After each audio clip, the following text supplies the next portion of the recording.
छोटे शेयर ऊंची छलांग और दर्शकों के काफ़ी सारे सवाल। और आज हमारे साथ ब्रजेश सर जुड़े हुए हैं, प्रदीप जी थोड़ी देर में जुड़ने वाले हैं। अनुज सिंह जी का सवाल है, इंडिजिन लिमिटेड सर 555 के रेट के कुछ शेयर खरीदे हुए हैं, 1 साल का विजन है, क्या कर सकते हैं?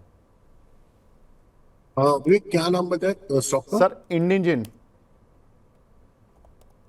इंडिजिन। जी, ये 571 चल रहा है सर। INDGN के नाम से इसका कोड आता है, NSE कोड।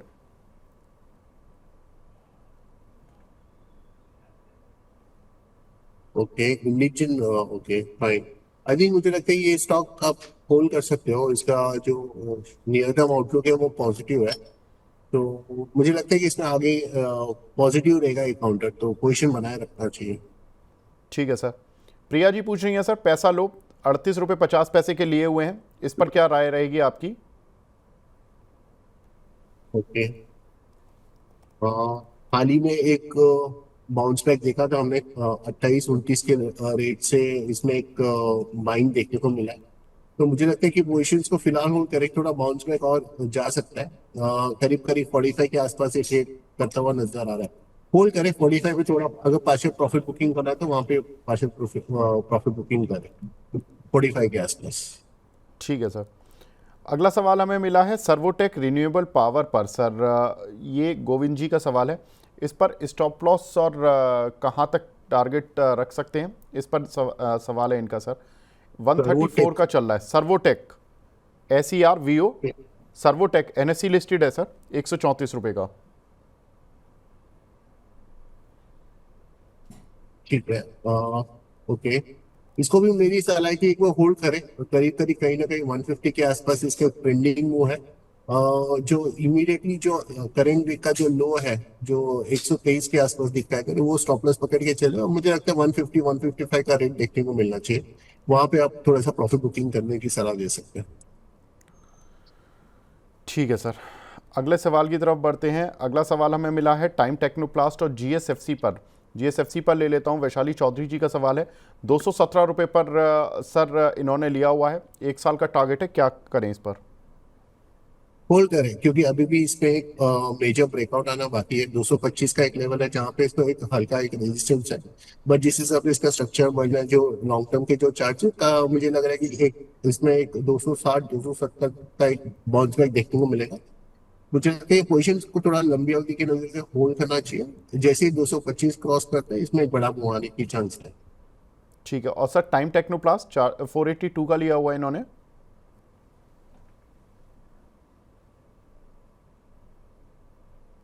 फिलहाल तो होल्ड करें, उनके कॉस्ट के आसपास ही है।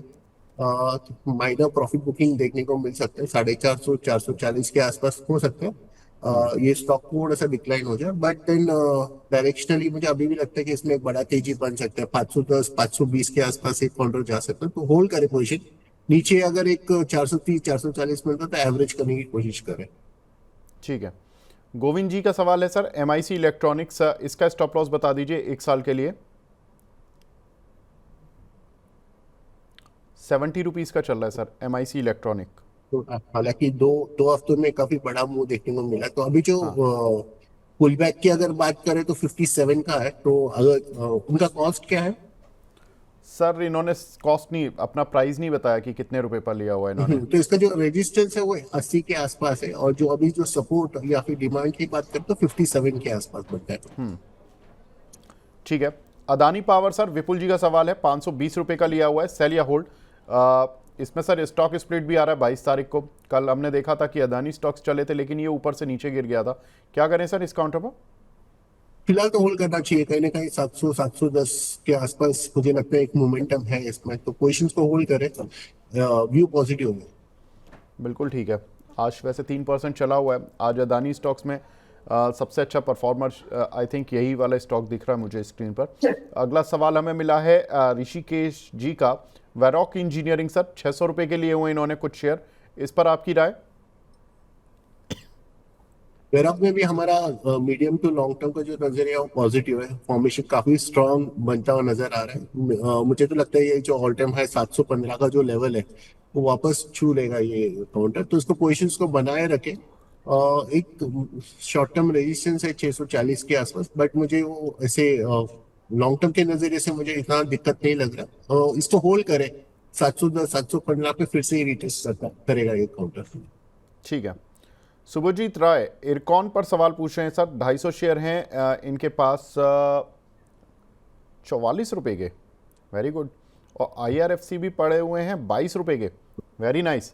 सर इरकॉन और IRFC देखिए, यात्रा तो इन्होंने बहुत अच्छी की थी एक समय पर, और ये लंबी अवधि के इन्वेस्टर हैं, क्योंकि जिस प्राइस पे इन्होंने लिया हुआ, आई थिंक ये कोविड के समय के या उसके आसपास के ही समय होंगे जब इन्होंने लिया होगा, 2021 के आसपास या 22 के आसपास। उसके बाद 2024 तो बड़ा शानदार रहा, 2025 उतना ही खतरनाक रहा इन रेलवे शेयरों के लिए। अब क्या करें सर? तो अगर हालांकि उनका खरीदी इतना नीचे का लेवल है, तो मैं उनको इमीडिएट जो सपोर्ट है या फिर उसका जो मुझे अगर ट्रेलिंग स्टॉप लॉस की अगर हम बात करें तो मुझे लगता है 150 155 का लेवल हम इरकॉन में लेके चलना चाहिए। तो जब तक 150 155 के ऊपर सस्टेन हो रहा है, इसका ऑब्वियसली जो बेसिक ट्रेंड है पॉजिटिव है। हालांकि एक रिसेंटली एक करेक्शन देखने को मिला था, लेकिन अगर ये जब तक 150 155 के ऊपर सस्टेन कर रहा है, ये मुझे ठीक लगता है। और ऊपर 220 225 का एक लेवल है जहाँ पे रेजिस्टेंस है, अगर ये लेवल पार कर जाता तो ये वापस ट्रेंडिंग मूव में आ जाएगा ये स्टॉक। सो व्यू पॉजिटिव रहेगा, होल्ड करें। 150 155 का स्टॉप लॉस इरकॉन में लेके चले। IRFC की अगर स्पेसिफिकली बात करें तो 110 का लेवल है, 110 का लेवल जब तक ये स्टॉक होल्ड करे, आप पोजिशन बनाए रखें और करीब करीब 150 के आसपास थोड़ा माइनर प्रॉफिट बुकिंग मुझे लगता है कि करना चाहिए। जी, विपुल चावड़ा जी कह रहे हैं कि सर मेरा सवाल कभी नहीं लेते। सर अभी तो आपका सवाल लिया अदानी पावर पर, आपने शायद अपने अदानी पावर के सवाल का उत्तर ही नहीं मतलब देखा, लेकिन चलिए कोई बात नहीं, आपका सवाल ले लिया गया है। अगला सवाल हमें मिला है विनोद जैन जी का, काफ़ी दिनों बाद विनोद सर आप आए हैं, गुड मॉर्निंग। इनका सवाल है सर एफएल इंडिया पर, एफएल इंडिया और 3M इंडिया, ये सर इस पे क्या करें? एफएल 3i होगा ये, एफएल 3i, इन्होंने शायद 3M, FL 3i होगा हाँ 2070 इन्होंने के 3M आसपास लिख ट्रेड दिया करेगा। क्योंकि सर वो 3M अलग है कंपनी। जी बताएं। ओके, इसका जो बेसिक जो ट्रेंड है वो तो मुझे काफी स्ट्रांग लग रहा है, पॉजिटिव लग रहा है, ये मोमेंटम में भी है और काफी अच्छे वॉल्यूम्स देखने को मिल रहा है। तो मुझे लगता है कंटिन्यूशन ऑफ द ट्रेंड रहेगा। 2200 के आसपास इसको देखिए, वहां पे अगर ये अगर अटकता है तो फिर वहां पे थोड़ा सा प्रॉफिट बुकिंग किया जा सकता है। बट देन यहाँ से 100 150 पॉइंट तो डेफिनेटली ऊपर लग रहे हैं, वहां पे मुझे लगता है उनको फिर से राय लेनी चाहिए। ले सकते हैं। इनका एक्चुअली सवाल सर इस पर था कि क्या कोई पर्टिकुलर लेवल जहां पर कि बाय करना ठीक रहेगा? 1980 के आसपास ओके। कर सकते हैं, बट ये हाई रिस्क वाला ट्रेड होगा क्योंकि ये स्टॉक ऑलरेडी चल चुका है 1600 1700 के लेवल से, इसमें ऑलरेडी एक बाइंग आ चुकी है और ये अभी ऑलमोस्ट आप ऐसे बोल सकते हैं 70 80% इसमें हो चुका है। अभी आप वो बाकी के 30% के लिए प्ले करोगे तो वो इंडिविजुअल डिसीजन है, बट अगर मुझे इंडिविजुअली लेना है तो मैं फिलहाल नहीं लूंगा। ठीक है। हरीश जी पूछ रहे हैं सर हैदराबाद से, इनके पास IFCI के कुछ शेयर पड़े हुए हैं 62.5 के, अभी इनको 14% का लॉस है, इसको होल्ड करें रिजल्ट तक कि या इसको एग्जिट करना पड़ेगा? होल्ड करें क्योंकि ये जो 50 का जो लेवल है वो एक डिसेंट सपोर्ट भी है और वो कहीं ना कहीं यहाँ से हो सकता है कि स्टॉक वापस आपको यहाँ पे बाइंग देखने को मिल सकता है। तो टाइम फ्रेम थोड़ा लंबा रहेगा, बट पोजिशंस को होल्ड करें। ये वापस 68 69 जाएगा एक आने वाले महीनों में, तो होल्ड करें क्योंकि ऑलमोस्ट वो सपोर्ट्स पे है। अगर बाई एनी चांस 50 का लेवल अगर ब्रेक होता है तो एक बार फिर से पता करें, बट मुझे नहीं लगता कि वो इतना इजीली 50 का लेवल ब्रेक होगा। यहाँ कहीं ना कहीं ये लेवल से घूमने का जो चांस है वो काफी ज्यादा है। इसमें सर बड़ा अर्निंग में डाइवर्जन रहता है कंपनी की, मतलब ये भी जबकि फाइनेंस कंपनी है, ऐसा लगता है सीजनल क्वार्टर इसके चलते हैं। आप इसका सितंबर क्वार्टर देखिए, हर बार सितंबर quarter is one of the best quarter. मतलब इनका 2022 में जून क्वार्टर में लॉस था, सितंबर में प्रॉफिट, दिसंबर में प्रॉफिट था लेकिन सितंबर के मुकाबले कम, और मार्च में तो फिर लॉस में, फिर जून 2023 में अगेन जून वाला क्वार्टर खराब और सितंबर वाले में 174 करोड़ का प्रॉफिट, और फिर पूरा जो 2023 का क्वार्टर था उसमें बेस्ट क्वार्टर सितंबर का रहा, 22 में भी सितंबर का बेस्ट क्वार्टर रहा। 24 में अगर मैं देखूं तो जून में अगेन लॉस, फिर इनका सितंबर क्वार्टर अच्छा रहा, 185 करोड़ का प्रॉफिट, दिसंबर खराब, फिर मार्च में इनको मार्च वाला इनका बेस्ट था 260 करोड़, लेकिन पिछले 3-4 साल में बेस्ट क्वार्टर इनका सितंबर रहता है। बड़ी सीजनल कंपनी लग रही है सर ये तो। कुछ लगता है कि डिविडेंड इनकम वगैरह या कुछ इनका होता होगा जो कि इनको इस क्वार्टर में इन पर्टिकुलर मिलता होगा। तो सर 50 रुपए के स्टॉप लॉस के साथ बने रहे, 14% का लॉस कवर हो जाएगा। हाँ विवेक, मुझे टाइम फ्रेम बताना थोड़ा मुश्किल होगा, मुझे इतना क्लैरिटी नहीं है कि किस तरह से चलेगा स्टॉक। बट देन हालांकि ये जो सपोर्ट पे ट्रेड कर रहा है यहाँ से 3 रुपए का रिस्क है, जो मुझे लगता है परसेंटेज टर्म में थोड़ा ज्यादा होगा। बट मुझे लगता है कि वो रिस्क लेना चाहिए और 50 के लेवल से होल्ड करे, या फिर वो थोड़ा एवरेज करना चाहते हो तो एवरेज भी कर ले। बाउंस बैक तो डेफिनेटली देखने को मिलेगा उनको।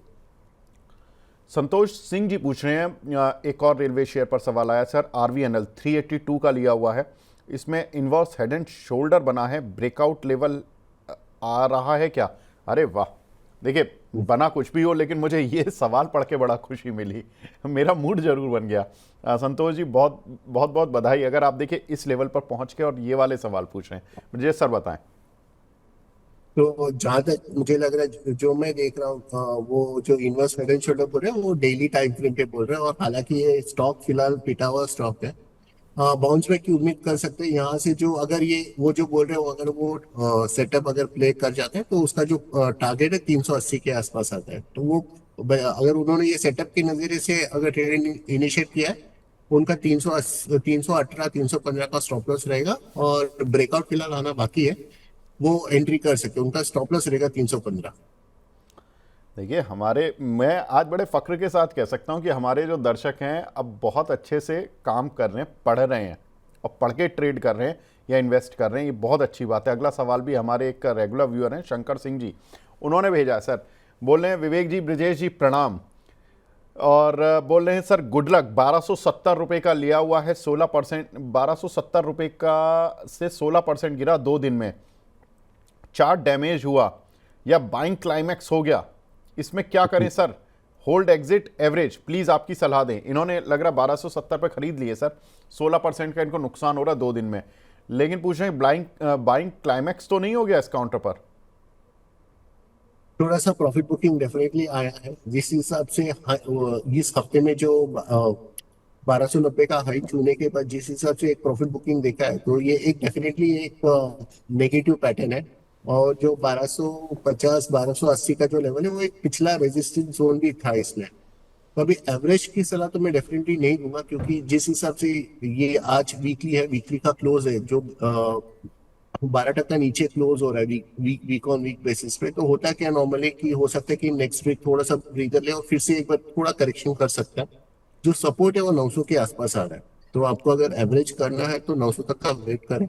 900 के आसपास अगर आप एवरेज करते हैं तो बेहतर रहेगा, बट करंट प्राइस पे तो मैं अवॉइड करूंगा इसको एवरेज करने के लिए। ठीक है। एक शेयर है सर IRB इंफ्रा, 53 रुपए की बाइंग है कृपा शंकर जी की, बड़ा सुस्त शेयर है सर। मतलब एक तो मार्केट सुस्त, मिड कैप सुस्त, स्मॉल कैप सुस्त, लेकिन उन सबका राजा अगर बोले तो IRB इंफ्रा होगा, जो कि इतने समय से अटका पड़ा है। इसमें क्या करें सर? एवरेज कर लें 42 पर? नहीं, मुझे नहीं लगता कि एवरेज वगैरह कुछ करना चाहिए। आप पोजिशंस को वैसे ही बनाए रखें। थोड़ा बाउंस बैक आ सकता है तो 48 49 वगैरह देखने को मिल सकता है, बट उसमें ज्यादा ऐसे कुछ हाई प्रोबेबिलिटी नहीं है। फिलहाल कुछ करें नहीं, इसको होल्ड करें, यही सलाह रहेगी। एवरेजिंग वगैरह मुझे नहीं लगता करना चाहिए। ठीक है। रोहिणी मित्तल जी का सवाल है सर, आरती ड्रग्स 519 के लिए हुए हैं, क्या करें शॉर्ट टर्म के लिए? ओके, मुझे लग रहा है इसका अंडरटोन बुलिश है। अभी भी एक बड़ा ब्रेकआउट आना बाकी है। 550 का लेवल है, छोटा रेजिस्टेंस है। मुझे लगता है ये लेवल पार कर जाएगा। स्टॉक पोजिशंस को होल्ड रखे। पिछली बार जब सप्लाई आया तो 640 650 के लेवल से आता, तो मुझे लगता है कहीं ना कहीं स्टॉक वापस वो लेवल को रिटेस्ट कर सकता है। पोजिशंस को होल्ड करें एंड बाउंस फिर एक बार रिव्यू करें जब ये 600 पार करता था, बट मुझे लगता है ये 600 पार कर लेगा। अंशुल जी देखिए आज मुंबई में हैं, वो कहीं मीटिंग वगैरह में व्यस्त हैं, तो उनका मैसेज आया कि सर 25,144 का जो उन्होंने निफ्टी का टारगेट दिया था, वो लगभग आ रहा है जल्दी। तो बता देना दर्शकों को कि भाई अपना देख लें अपने हिसाब से। 25,144 का उन्होंने कल जब वो शो में आए थे तो निफ्टी का टारगेट दिया था अंशुल जैन जी ने, तो वो अब अप्रोच कर रहा है, तो ध्यान रखिएगा। अगला सवाल हमें मिला है यहाँ पर ओला इलेक्ट्रिक पर, कश्यप साहब का सवाल है सर, 69 रुपये की बाइंग की है। अरे ये तो मुझे लग रहा है अभी के जो रन आया ना सर 71 तक का, ये उसमें फंस गए हैं। कैसे निकलेंगे सर? अब तो ये थोड़ा नीचे आ गया इनकी खरीद से। आई थिंक हमने पिछली बार भी बात किया था कि मैंने क्लियरली बोला था कि 60-65 का जो लेवल है वहां पे एक बार निकल जाए। यहाँ पे हम फ्रेश बाइंग हमारी क्लाइंट्स को भी हम सलाह नहीं दे रहे। तो जो एक एग्जिट अपॉर्चुनिटी बोलते हैं या फिर जो भी है, वो एक टाइमिंग के लिए काफी सारे ब्रोकरेज उसके रिपोर्ट्स आए थे कि अभी यहाँ से पॉजिटिव लगता है। बट हमने क्लियरली बोला था कि 60-65 का जो रेंज है एक बार उसको एग्जिट के नजरिए से देखे। तो फिर तो मैं अभी भी वही स्टैंड रखूंगा, अगर 65 वगैरह मिल रहा है तो एक बार एग्जिट कर लीजिए। 65 भी थोड़ा मुश्किल लग रहा है, 60 के ऊपर जब भी एक बार निकलता है थोड़ा सा पोजिशन तो हल्का कर लीजिए। ठीक है, अगला सवाल हमें मिला है गुंजन जी का, ये पूछ रही हैं अंबुजा सीमेंट से फ्रेश एंट्री लेवल बता दीजिए। ओके, 566 के पास कुछ ट्रेड कर रहे हैं काउंटर और खाली, और 550 का लेवल काफी डिसेंट लेवल है, या फिर आप सीएनपी में भी कर सकते हैं क्योंकि ये ऑलरेडी ये स्टॉक 620 के लेवल से करेक्शन हो चुका है इसमें।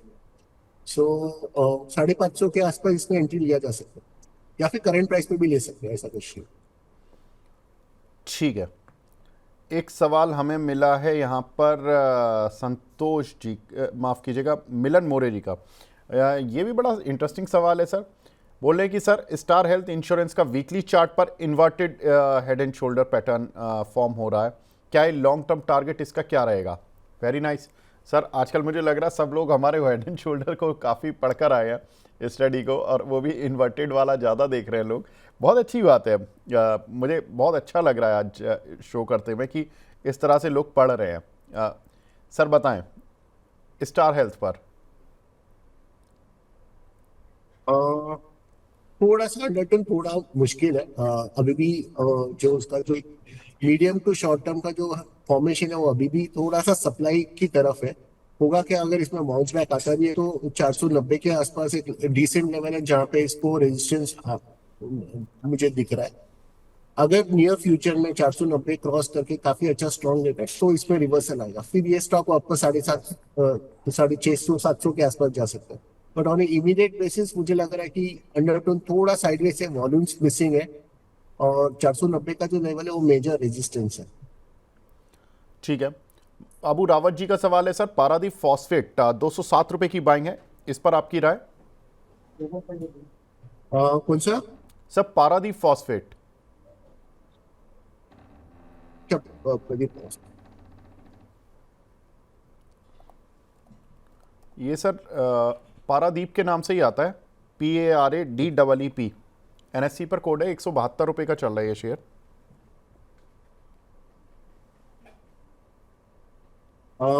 ठीक है, ओके। मुझे लगता है कि पोजीशंस को होल्ड करना चाहिए। इसका अंडरटोन अभी भी बुलिश है, तो मुझे लगता है कि इसमें और अप्रिसिएशन मिल सकता है। तो व्यू मुझे वीकली और मंथली के नजरिए से मुझे ठीक ही लग रहा है, तो होल्ड करें पोजीशंस को। फिर कुछ एक 20-25% के उछाल के बाद फिर उनको रिव्यू करना चाहिए। मोमेंटम तो पॉजिटिव है उसमें। ठीक है सर, अगला सवाल हमें मिला है गेल पर। सर शॉर्ट टर्म का व्यू क्या रहेगा? आज अच्छा कल 2 दिन से सर इस काउंटर पर मोमेंटम हमारा है, करीब 172-73 से ये कल 180 की रेंज तक आया। आज मॉर्निंग में भी अच्छा चल रहा था, फिर चलते चलते अब सुस्त हो गया। क्या करें सर शॉर्ट टर्म में? शॉर्ट टर्म में अगर कुछ करना है तो विवेक मुझे लगता है 170 का जो लेवल है वो उसका सपोर्ट जोन है। हालांकि एक जो मूव आना था उसमें ऑलरेडी मूव आ चुका है। सो मुझे लग रहा है अभी इमीडिएटली हम इसमें बाइंग नहीं देख सकते। 170 या फिर मैक्सिमम 175 का अगर स्प्रेड मिलता है तो वहां पे एक ट्रेड ले सकते हैं। लेकिन इसमें मुझे एक ऐसे आप जैसे पूछोगे इसमें बड़ा मूव मुझे फिलहाल अभी नहीं ध्यान में आ रहा है, क्योंकि 180 और 200 का जो स्ट्राइक है उस पर कॉल राइटर्स अभी भी अपने पोजीशंस बनाए हुए हैं। तो मुझे लग रहा है कि कहीं ना कहीं ये अटक सकता है। तो इसमें वो बाइंग का कुछ स्ट्रक्चर नहीं है, तो बाइंग की एडवाइस तो नहीं है। सपोर्ट इसका 175 के आसपास है।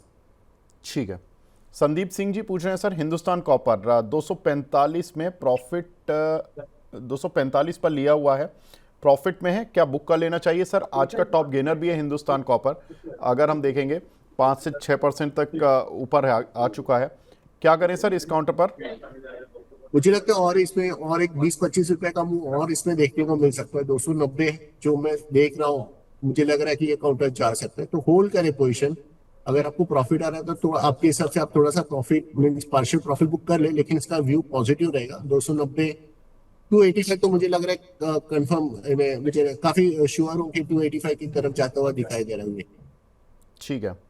प्रलय दत्ता जी हैं जेपी पावर पर पूछ रहे हैं सर, इसका टारगेट क्या रहेगा 3 महीने के लिए?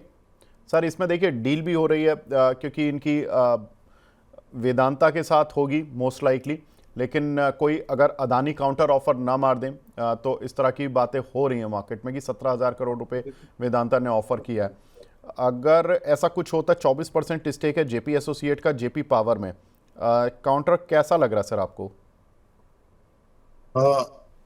टू बी वेरी फ्रैंक विवेक, मुझे अभी भी ये साइडवेज ही लग रहा है। प्राइस में कोई ऐसा एक्शन दिखाई नहीं दे रहा है। तो सिर्फ हम डिमांड की बात करें, 17 का जो लेवल है वो काफी स्ट्रॉन्ग 200 दिन का मूविंग एवरेज है, तो हम 17 का जो लेवल है उसको सपोर्ट मान के चलेंगे। और 21-22 का जो लेवल है वो रेजिस्टेंस है। फिलहाल तो ये मुझे रेंज में कंसोलेशन ही लग रहा है। अगर मुझे बाय करना होगा तो ये जब भी ये 18, अभी ऑलमोस्ट 19 के करीब ट्रेड कर रहा है, जब भी 18 टूटता है तब मैं धीरे धीरे इसमें बाइंग स्टार्ट करूंगा। ठीक है।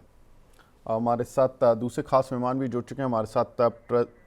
चलिए प्रदीप हल्दर जी जोड़ रहे हैं बस 1 मिनट में। Brijesh sir, in the mean while मैं आपकी टॉप पिक जानना चाहता हूं सर, आपकी टॉप रडार पर कौन से शेयर हैं? तो विवेक, हम अपोलो हॉस्पिटल दिला रहे हैं, तो हाल ही में 2 दिन पहले इसमें काफी अच्छा ब्रेकआउट देखने को मिला था। अभी ये फिलहाल काउंटर साइडवेज में थोड़ा सा ये कंसोलेशन में चला गया, बट मुझे लग रहा है ये जो ब्रेकआउट का जो फॉलो थ्रू बाइंग अभी भी आना बाकी है, तो मैं कहीं ना कहीं ये स्टॉक को वापस 8,000 के आसपास देख रहा हूँ। तो उसको मैं करेंट प्राइस में इसको लॉन्ग करने की सलाह दूंगा, और जो मेरा स्टॉप लॉस है 7,700 का स्टॉप लॉस रहेगा अपोलो हॉस्पिटल में, और टारगेट 8,000 का रहेगा। और एक काउंटर जिसपे मुझे लग रहा है कि एक अच्छा अपॉर्चुनिटी बन सकता है वो है पेट्रोनेट। पेट्रोनेट पे 280 के पास ट्रेड कर रहे हैं, नीचे की डाउन ट्रेंड का स्टॉक है जिस पर मैं एक बाउंस बैक देख रहा हूँ। वॉल्यूम ब्रेकआउट आया है। मुझे लग रहा है ये 290 तक एक ट्रेडिंग अपॉर्चुनिटी, 290 तक पेट्रोनेट में आपको एक तेजी देखने को मिल सकती है।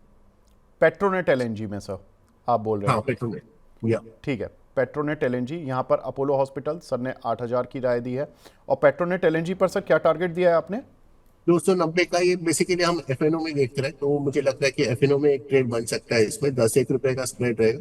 अच्छा। 280 के, हाँ 280 के आसपास इसमें ट्रेड कर रहे हैं, तो इसका वही जैसे हम पहले भी हम ऑप्शंस के जो डेटा देख रहे थे, इसके जो कॉल राइटर्स जो अपने पोजीशन धीरे धीरे शिफ्ट कर रहे थे, तो मुझे लग रहा है कि कहीं ना कहीं एक जो बोलते हैं ना, वो ट्रेडर्स के पॉइंट ऑफ व्यू से एक अपॉर्चुनिटी बन सकता है इसमें। Done sir. तो पेट्रोनेट एलएनजी यहाँ पर भी बाय करने की सलाह, 290 का टारगेट आपको रखना है। ये इसको एफ में भी आप पोजीशन को बना सकते हैं। तो ब्रिजेश सर की राय ये दोनों काउंटर पर 290 का टारगेट पेट्रोनेट एलएनजी पर। ब्रिजेश सर आप हमारे साथ जुड़े, बहुत बहुत शुक्रिया हमसे जुड़ने के लिए और अपना कीमती समय देने के लिए। Thank you sir. Thank you, thank you.